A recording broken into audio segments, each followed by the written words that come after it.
वर्णिवेशरमणीय दर्शनम मंदहासरुचिराननाम्बुजं पूजितं सुरु नरोत्तमैर्मुदा धर्मनंदनमहं विचिन्तये। असतो मा षड्गमय तमसो मा ज्योतिर्गमय मृत्युर्मा अमृतं गमय। ओम शांति शांति शांति। अस्मद्गुरु समारंभां नाथयामून मध्यमां लक्ष्मी वल्लभ पर्यंतां वंदे गुरु परंपरा। આજની જ્ઞાન સભાની અંદર પધારનારા બધા જ ભગવદ્ ભક્તોને વેદાંતાચાર્ય પુરાણ ઇતિહાસ આચાર્ય એમએ ફિલોસોફી શાસ્ત્રી રાકેશભાઈના હેતપૂર્વક જય સ્વામિનારાયણ।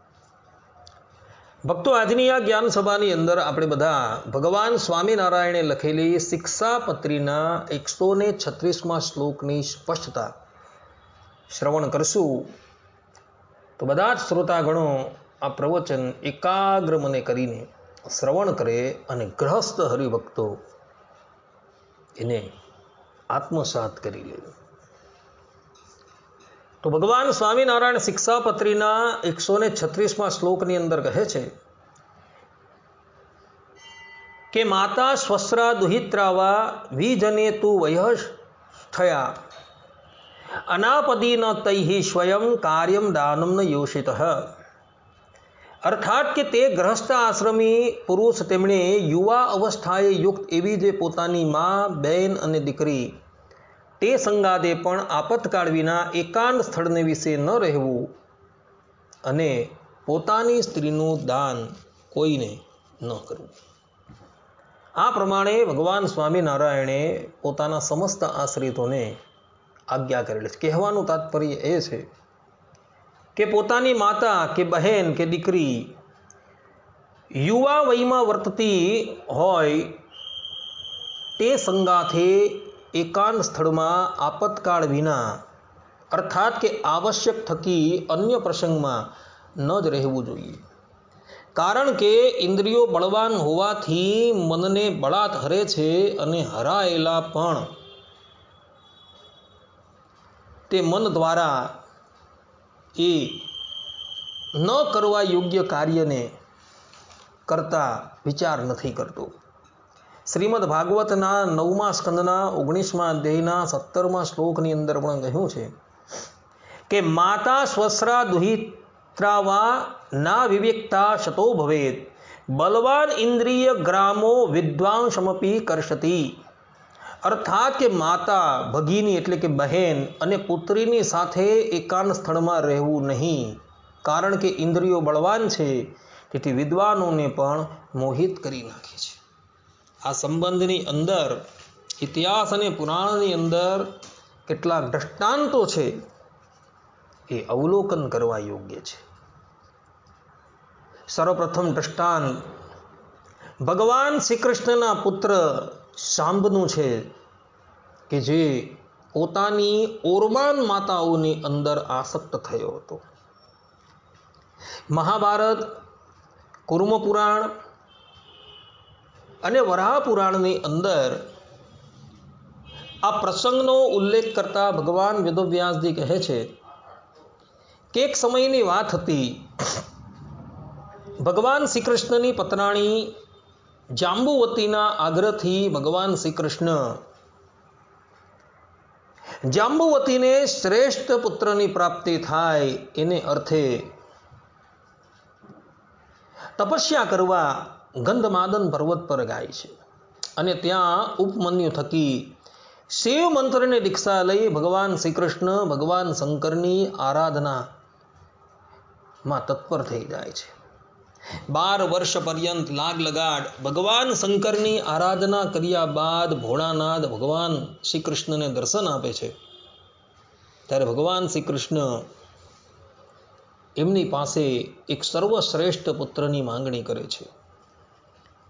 ત્યારે ભગવાન શંકર કહે છે કે હે નારાયણ, મારો પુત્ર કાર્તિકેય જ તમારા ઘરે પુત્ર રૂપે પ્રગટ થશે। આ પ્રમાણેનું વરદાન આપી ભોળાનાથ અંતર્ધાન થઈ જાય છે અને ત્યારબાદ ભગવાન શ્રી કૃષ્ણ ઘરે આવે છે અને સમય જતા જાંબુવતીના ગર્ભ થકી ભોળાનાથે આપેલા આશીર્વાદ પ્રમાણે શાંબનો જન્મ થાય છે. ભગવાન શ્રી કૃષ્ણએ ભૌમાસુરનો વધ કરી 16,100 કન્યાની સાથે લગ્ન કરેલા હતા. આ 16,100 કન્યા પૂર્વજન્મની અંદર અપ્સરા હતી. એ અપ્સરાઓએ તપસ્યા કરી દેવર્ષિ નારદ તથા અંગિરા ઋષિ થકી વરદાન મેળવેલું હતું. અને વરદાન એ હતું કે અત્યાર સુધીમાં દેવો, દાનવો, મનુષ્યોએ અમારો સ્પર્શ કરેલો છે, પરંતુ અમે સર્વોત્તમ એવા નારાયણનો સ્પર્શ નથી કરેલો. માટે અમને નારાયણ પતિ રૂપે પ્રાપ્ત થાય એવું વરદાન આપો.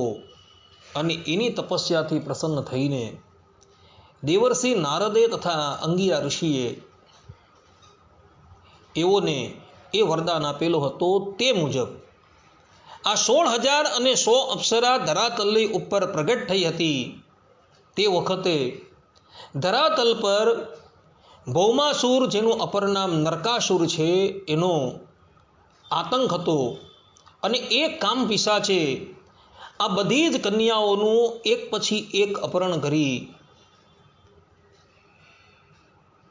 એને પોતાના મહેલમાં રાખી હતી. જ્યારે દેવતાઓએ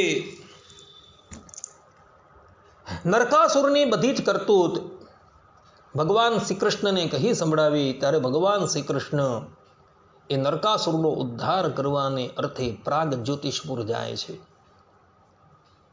અને નરકાસુરને મારી એના મહેલમાં પ્રવેશ કરે છે. ત્યારે એના મહેલની અંદર જે 16,100 કન્યા હતી એ ભગવાન શ્રી કૃષ્ણનું રૂપ જોઈ અત્યંત મોહિત થઈ જાય છે. અને એઓ બધી એક પછી એક ભગવાન શ્રી કૃષ્ણના કંઠમાં જયમાળા પહેરાવે છે. ભગવાન શ્રી કૃષ્ણ પણ 16,100 રૂપ ધારણ કરી બધી જ કન્યાઓનું પાણી ગ્રહણ કરે છે અને એને દ્વારકા લઈ આવે છે. આ તરફ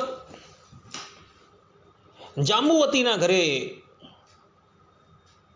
શાંબનું પ્રાગટ્ય થયું છે. શાંબ ધીરે ધીરે મોટો થવા લાગેલો છે અને એ દેખાવની અંદર એટલો બધો સુંદર હતો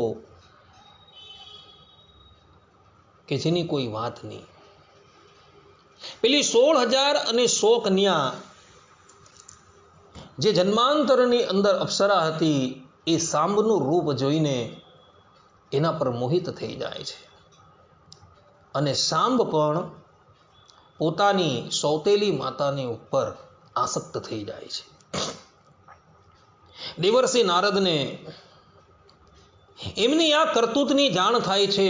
એવો એક દિવસ દ્વારકા આવે છે અને સર્વજ્ઞ એવા ભગવાન શ્રી કૃષ્ણને બધી વાત કરે છે.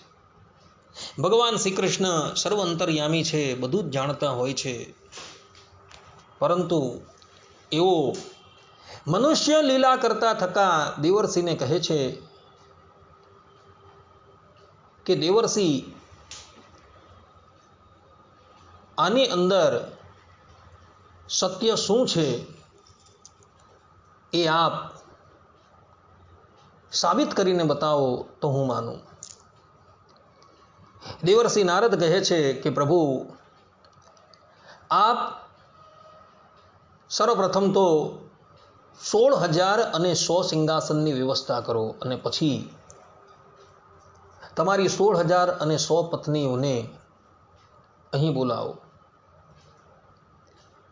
દેવર્ષિ નારદે કહ્યું એ પ્રમાણે ભગવાન શ્રી કૃષ્ણએ સભાની અંદર 16,100 સિંહાસન બિછાવડાવ્યા અને પછી પોતાની પત્નીઓને સભામાં બોલાવી અને કહ્યું કે તમે આ સિંહાસન પર બેસો. પતિની આજ્ઞા થતાં એ 16,001 કન્યા એ સિંહાસન પર બિરાજમાન થાય છે. ને પછી ભગવાન શ્રી કૃષ્ણ દેવર્ષિ નારદના કહેવાથી શાંબને એ સભાની અંદર બોલાવે છે. જેવો શાંબ સભાની અંદર આવે છે ત્યાં જ ભગવાન શ્રી કૃષ્ણની પત્નીના હાવભાવ જે છે એ બદલાવા લાગે છે. બધી જ શાંબને જોઈને મોહિત થઈ જાય છે અને એનું રજ જે છે એ સ્ખલિત થઈ જાય છે. સિંહાસન પરથી જ્યારે એ ઊભી થાય છે ત્યારે ભગવાન શ્રી કૃષ્ણ જુએ છે તો સિંહાસન ભીનું હતું. જેથી ક્રોધાયમાન થઈ ભગવાન શ્રી કૃષ્ણ સર્વપ્રથમ તો પોતાની ધર્મપત્નીઓને શાપ આપે છે કે જાઓ, હું તમને શાપ આપું છું કે તમને મારો વિયોગ થશે. અને શાંબને શાપ આપતા કહે છે કે રે દુષ્ટ, જા, હું તને શાપ આપું છું કે તારા આખા શરીરની ઉપર કોઢ નીકળશે. આ પ્રમાણે ભગવાન શ્રી કૃષ્ણએ શાપ આપ્યો, જેથી જ્યારે ભગવાન શ્રી કૃષ્ણ અંતર્ધાન થઈ ગયા અને દ્વારકામાં રહેલી 16,001 કન્યાઓને લઈને અર્જુનજી હસ્તિનાપુર આવતા હતા, તે સમયે માર્ગમાં કાબાઓ અર્જુનજી પર આક્રમણ કરે છે અને એઓ 16,001 કન્યાનું અપહરણ કરીને પોતાની સાથે લઈ જાય છે. પેલી બાજુ શાંબને ભયંકર કુષ્ઠરોગ થાય છે, પરંતુ એ સૂર્યદેવની ઉપાસના કરી પોતાનો કુષ્ઠરોગ સમાપ્ત કરી દે છે. આ પ્રમાણે એકાંતની અંદર શાંબે પોતાની માતાઓનો સંગ કર્યો અને માતાઓએ એકાંતમાં શાંબનો સંગ કર્યો, તો એ બંને જણાએ ભગવાન શ્રી કૃષ્ણના શાપના ભાજી થવું પડ્યું. માટે ભક્તો, જીવનમાં ક્યારેય પણ એકાંતની અંદર પોતાની માતાની સાથે પણ રહેતા નહીં, કારણ કે એ જ પ્રમાણે ભગવાન વેદવ્યાસજી શ્રીમદ ભાગવતના 9મા સ્કંદના 19મા અધ્યાયમાં તથા ભગવાન સ્વામિનારાયણ શિક્ષાપત્રીના 136મા શ્લોકની અંદર કહી રહ્યા છે. હવે વાત કરીએ આપણે ભગિનીની. તો આપતકાળ સિવાય ગ્રહસ્થએ પોતાની ભગીની સાથે પણ, એટલે કે બહેનની સાથે પણ એકાંતમાં રહેવું જોઈએ નહીં. આ સંબંધની અંદર ઐતૈય પ્રમાણથી એક કથા ચાલી આવે છે, એ અવલોકન કરવા યોગ્ય છે. એક સમયની વાત હતી, ભગવાન વેદવ્યાસજી ગણપતિ મહારાજ પાસે શ્રીમદ ભાગવત લિપિબદ્ધ કરાવતા હતા. ત્યાં શ્રીમદ ભાગવતના 9મા સ્કંદના 19મા અધ્યાયના 17મા શ્લોકની અંદર એવી વાત આવી કે માતા સ્વસ્રા દુહિત્રાવા ના વિવિક્તા શતો ભવેદ બલવાન ઇન્દ્રિય ગ્રામો વિદ્વાંસમ પિકર્ષતિ. અર્થાત કે માતા, ભગિની, બહેન અને પુત્રીની સાથે એકાંત સ્થાનમાં રહેવું નહીં. ઇન્દ્રિયો બળવાન છે, તેથી વિદ્વાનોને પણ મોહિત કરી નાખે છે. આ શ્લોક જ્યારે આવ્યો અને ગણપતિ મહારાજ એને લિપિબદ્ધ કરવા માટે જતા હતા, તે જ સમયમાં ભગવાન વેદવ્યાસજીની પાસે જે જૈમિની ઋષિ બેઠેલા હતા, તેઓએ આ શ્લોકની ઉપર આપત્તિ જણાવી અને કહ્યું કે ગુરુદેવ, એકાંતમાં પોતાની માતા, પુત્રી કે ભગીની સાથે રહેવાથી શું મનુષ્ય મોહિત થઈ જાય છે? ત્યારે ભગવાન વેદવ્યાસજીએ ગણપતિજીને કહ્યું કે હમણાં આ શ્લોક લખવાનો રહેવા દો, આપણે આને પાછળથી લખશું. આટલું કહી એટલા શ્લોકની જગ્યા છોડી ભગવાન વેદવ્યાસજી અગાડી વધી ગયા. હવે આ તરફ એક દિવસની વાત હતી. રાત્રિનો સમય હતો. મુસળધાર વરસાદ વરસી રહ્યો હતો. જૈમિની ઋષિ એકાકી જ પોતાના આશ્રમની અંદર બેઠેલા હતા અને સુવાની તૈયારી કરતા હતા. એવા જ સમયની અંદર જૈમિની ઋષિની બહેન આશ્રમમાં આવે છે. વરસાદ પડવાને લઈને એના બધા જ કપડાં ભીના થઈ ગયા હોય છે અને એના બધા જ ગુપ્ત અવયવો સ્પષ્ટ રૂપે દ્રષ્ટિગોચર થતા હતા. જૈમિની ઋષિ પોતાની બહેનને કહે છે કે બહેન, તમે અત્યારે અહીં કેવી રીતના? ત્યારે જૈમિની ઋષિના બહેન કહે છે કે ભાઈ, અમે એક કાર્ય પ્રસંગે બીજા ગામ ગયા હતા, પરંતુ માર્ગમાં આવતી વખતે મુસળધાર વરસાદ વરસવા લાગ્યો, એટલે હવે મારાથી મારા ઘરે જઈ શકાય એમ નથી, એટલે હું તમારે ત્યાં આવી છું.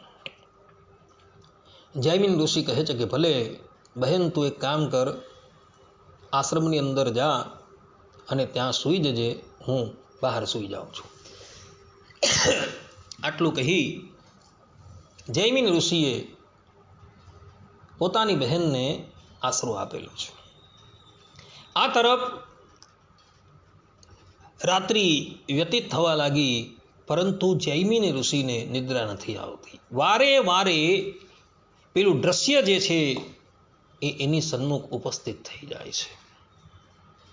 કામદેવે જૈમિની ઋષિને વશ કરી દીધા છે અને કામ જે છે એ જૈમિની ઋષિ પર સવાર થઈ ગયો છે. એટલે એઓ ઊભા થયા અને આશ્રમનું દ્વાર ખટખટાવવા લાગ્યા. દ્વાર ખટખટાવતા એના બહેન જાગી ગયા અને પોતાના ભાઈને કહે છે કે ભાઈ, શું કામ છે? ત્યારે જૈમિની ઋષિ કહે છે કે બહેન, અમે એક વસ્તુ અંદર ભૂલી ગયા છે, એ અમારે જોઈએ છે, માટે તું દરવાજો ખોલ. ત્યારે જૈમિની ઋષિના બહેન કહે છે કે ભાઈ, એ વસ્તુ આપ સવારે લઈ લેજો, અત્યારે મધ્યરાત્રિનો સમય છે, માટે તમે અંદર ન આવશો. જૈમિની ઋષિએ ઘણું કહ્યું, પરંતુ એના બહેને દરવાજો ખોલ્યો નહીં. અંતે જેના પર કામ સવાર થઈ ગયો છે એવા જૈમિની ઋષિ વરસતા વરસાદમાં આશ્રમની છત ઉપર ચડ્યા, નળિયાને એક બાજુ કરી દીધા અને ઉપરથી એમણે આશ્રમની અંદર ભૂચકો માર્યો. અને જ્યાં એવો પોતાની બહેનનું આલિંગન કરવા જાય છે, ત્યાં જૈમિની ઋષિને ખબર પડી કે આ તો કોઈ પુરુષ છે અને એના મુખનો સ્પર્શ કરે છે, ત્યાં એમને ડાળી હાથમાં આવે છે. જૈમિની ઋષિ અજવાળું કરીને જોયું તો એ બહેન ન હતી, પરંતુ ભગવાન વેદવ્યાસજી હતા. ભગવાન વેદવ્યાસજી જૈમિનીની બહેનનું રૂપ ધારણ કરીને ત્યાં પધારેલા હતા. પોતાના ગુરુદેવને જોઈને જૈમિની ઋષિ અત્યંત શોકાતુર થઈ જાય છે, ભોંથા પડી જાય છે. ત્યારે ભગવાન વેદવ્યાસજી કહે છે કે જૈમિની, શું હવે આપણે પેલો શ્લોક લખી દઈએ કે ન લખીએ? જૈમિની ઋષિ કહે છે કે ગુરુદેવ, એ શ્લોક આપ લખી દેવું. અને પછી બીજે દિવસે પ્રાતઃકાળે જૈમિની ઋષિ ગણપતિ મહારાજની પાસે આવે છે અને પેલો શ્લોક જે અધ્યાર તરીકે રાખેલો હોય છે એની પાસે લખાવી દે છે. આ પ્રમાણે ભક્તો, જૈમિની ઋષિ જેવા જીતેન્દ્રી વ્યક્તિ પણ એકાંતની અંદર પોતાની ભગિનીનો સંગ થાય છે તો એને પણ પામવાને અર્થે તૈયાર થઈ ગયા હતા, તો બીજાની શું વાત કરીએ. એ જ પ્રમાણે ભગવાન સ્વામિનારાયણે અહીંયા શ્લોકની અંદર સ્પષ્ટ રૂપે કહેલું છે કે પોતાની દીકરી સાથે પણ એકાંતની અંદર વાસ કરવો જોઈએ નહીં. આ સંબંધની અંદર શ્રીમદ ભાગવતના તૃતીય સ્કંદના 12મા અધ્યાયની અંદર એક કથા આવે છે. કથા એવી છે કે બ્રહ્મદેવની પુત્રી સરસ્વતી એ અત્યંત સુકુમાર, મનોહર અને રૂપનો અંબાર હતી. એક સમયની વાત હતી, બ્રહ્માજી તેના રૂપને જોઈને મોહિત થઈ ગયા અને તેઓને તેના પર કામ ભાવ જાગૃત થયો. એટલે બ્રહ્માજી મર્યાદાને એક બાજુ મૂકી સરસ્વતી જે પોતાની પુત્રી છે તેના સમાગમ કરવાને અર્થે એની સામું દોડ્યા. સરસ્વતીએ જોયું કે મારા પિતા કામ ભાવથી મારો સ્પર્શ કરવા આવે છે, એટલે સરસ્વતી હરણીનું રૂપ લઈને ત્યાંથી પલાયન થઈ ગયા. બ્રહ્માજીએ જોયું કે સરસ્વતીએ હરણીનું રૂપ લીધેલું છે, એટલે એવો એની પાછળ હરણનું રૂપ લઈને દોડ્યા. તેમને આ પ્રમાણેની ક્રિયા કરતા જોઈ એ જ બ્રહ્મદેવના પુત્રો મરીચી વગેરેએ પોતાના પિતાને સમજાવતા કહ્યું કે પિતાજી, તમે સમર્થ છો તો પણ પોતાના મનમાં ઉત્પન્ન થયેલા કામના વેગને નહીં રોકતા પુત્રી ગમન જેવું દુષ્કર્મ કરવા માટે તૈયાર થયા છો. આપ એ વાતનો પણ વિચાર નથી કરતા કે આવું નિમ્ન કક્ષાનું કાર્ય આપણે ક્યારેય પણ કરવું જોઈએ નહીં. પૂર્વે થયેલા તમારા જેવા કેટલાય બ્રહ્માએ આવું કાર્ય કરેલું નથી. તમારા જેવા તપસ્વી અને જગતગુરુ પુરુષને આ પ્રમાણેનું કાર્ય શોભતું નથી. આ પ્રમાણે જ્યારે મરીચી આદિક ઋષિઓએ કહ્યું એટલે બ્રહ્માજી અત્યંત ગ્લાનિ પામી જાય છે અને પછી એ ક્રિયાથી એવો નિવૃત્ત થાય છે અને પોતાના દેહનો ત્યાગ કરી દે છે. ભક્તો, શાસ્ત્રોની અંદર વચન છે કે પોતાની સગીમાં કે સાવકીમાં પોતાની પુત્રી, પોતાની બહેન એની સાથે જો કુચેષ્ટા થાય તો એના પ્રાયશ્ચિત રૂપે મનુષ્યએ પોતાના શરીરને અગ્નિદેવને સમર્પિત કરી દેવું. આ જ એનું પ્રાયશ્ચિત છે, બીજું કોઈ પ્રાયશ્ચિત નથી. કુર્મ પુરાણની અંદર આ વાત લખેલી છે. માટે ગ્રહસ્થએ ક્યારેય પણ એકાંતની અંદર યુવા અવસ્થા વાળી પોતાની ઓરમાન માં હોય, બહેન હોય કે દીકરીની સાથે પણ રહેવાનું નથી. આ પ્રમાણેની મર્યાદા શાસ્ત્રોકારોએ બાંધેલી છે અને એ મર્યાદા દરેક ગ્રહસ્થએ પાલન કરવાની છે. ભગવાન સ્વામિનારાયણ શિક્ષાપત્રીના 136મા શ્લોકની અંદર કહે છે, અર્થાત કે દરેક ગ્રહસ્થને આજ્ઞા આપતા કહે છે કે કાર્યમ દાનમ ન યોષિતઃ, અર્થાત કે પોતાની સ્ત્રીનું દાન કોઈને ન કરવું. કહેવાનું તાત્પર્ય એ છે કે પોતાની ધર્મપત્ની જે હંમેશા પોતાને સહારે જ રહેતી હોય તેનું આપતકાળમાં પણ અન્ય પુરુષને દાન કરવાનું નથી. જો દાન કરવામાં આવે તો એનો પાતિવ્રત્ય ધર્મ ભંગ થઈ જાય અને એને લઈને દાન આપનાર પુરુષને અતિ પાતક લાગે છે. અને એટલે જ માટે સ્કંદ પુરાણના કાશી ખંડ 36મા અધ્યાયના 69મા શ્લોકની અંદર ભગવાન શંકરના પુત્ર સ્કંદ કહે છે કે આપત્સ્વપી ન દેયાની નવવસ્તુની સર્વથા અન્વયે સતી સર્વસ્વમ દારાંશ શરણાગતાન ન્યાસાદી કુલવૃત્તિ ચ નિક્ષેપમ સ્વીધનમ સુતમ. અર્થાત કે ગમે તેવો આપતકાળ આવી પડે તો પણ નિમ્નલિખિત નવ વસ્તુઓને કોઈ પણ રીતે બીજાને આપવી નહીં. જેમ કે પોતાનો વંશ હોય તો પોતાનું સર્વસ્વ આપી દેવું નહીં, પોતાની ધર્મપત્ની, પોતાને શરણાગત થયો હોય તે, કોઈએ પોતા પાસે થાપણ મૂકી હોય તે, કોઈએ ગીરવે મૂકેલી વસ્તુ, કુલ પરંપરાગત આજીવિકા, પોતાને ઘેર સામાન્ય રૂપમાં મૂકેલી બીજાની વસ્તુ, સ્ત્રીનું ધન અને પોતાનો પુત્ર, આ નવ વસ્તુઓને જે મૂઢ મનુષ્ય અન્યને આપી દે છે તો તેને શુદ્ધિ માટે પ્રાયશ્ચિત કરવું પડે. અહીં સ્કંદે સ્પષ્ટ રૂપે આ નવ વસ્તુ આપવાની મનાઈ કરી છે. એમાં પોતાની પત્ની પણ આવી જાય. તે જ પ્રમાણે મહર્ષિ યાજ્ઞવલ્ક્ય ઋષિની સ્મૃતિ બીજા અધ્યાયના 175માં શ્લોકની અંદર કહે છે કે સ્વકુટુંબા વિરોધેન દેયમ દાર સુતાદ્રતે નાન્વયે સતી સર્વસ્વમ યચ્ચાન્યસ્મૈ પ્રતિશ્રુતમ.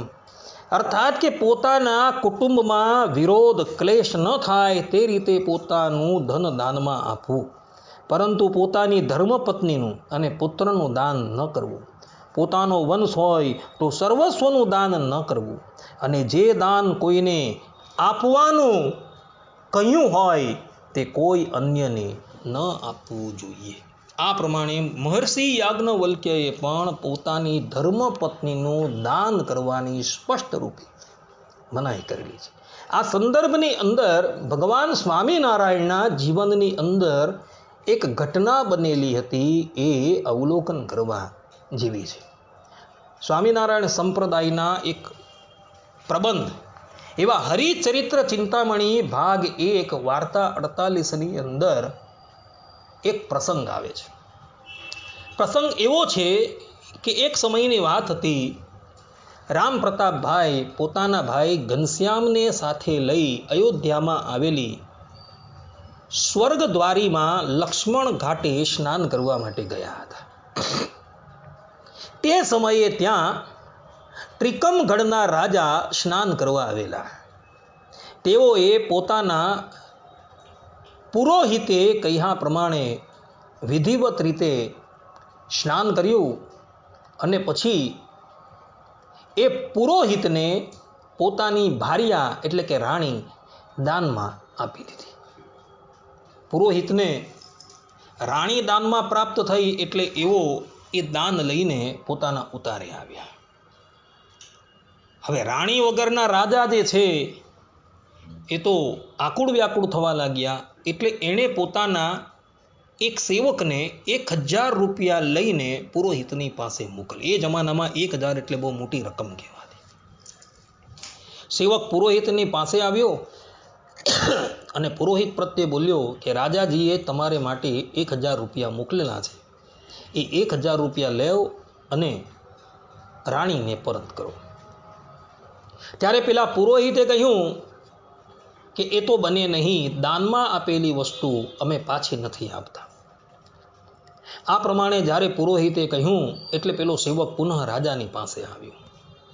ત્યારે રાજાએ પુરોહિતને લોભ દેખાડતા 2000 રૂપિયા પોતાના સેવકની સાથે મોકલા.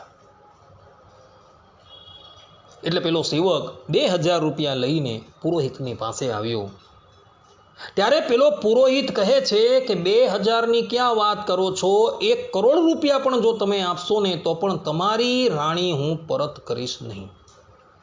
આ પ્રમાણે જ્યારે પુરોહિતે કહ્યું, જે સાંભળી રાજા જે છે ક્રોધાયમાન થયો અને પછી એણે એક પત્ર લખી પોતાના સેવકને આપ્યો અને કહ્યું કે આ પત્ર તું જઈને રાણીને આપજે. પેલા સેવકે પત્ર જઈને રાણીને આપ્યો. એ પત્રની અંદર એવું લખેલું હતું કે તું ભોજનની અંદર વિષ મેળવી પુરોહિતને જમાડી દે અને એને મોતને ઘાટ ઉતારી દે. આ પ્રમાણે જ્યારે રાજાએ લખીને મોકલું એટલે પેલી રાણીએ વિવિધ પ્રકારના પકવાન બનાવ્યા અને એની અંદર વિષ ભેળવી દીધું અને એ વિષવાળું અન્ન પેલા પુરોહિતે ખાધું એટલે એ તત્કાલ મૃત્યુ પામ્યો. રાણીએ એને પકડી કૂવાની અંદર નાખી દીધો અને એ પુનઃ રાજાની પાસે આવી ગઈ. આ પ્રમાણે બ્રહ્મહત્યા કરવાથી રાજા અને રાણીને બ્રહ્મહત્યાનું પાપ લાગ્યું.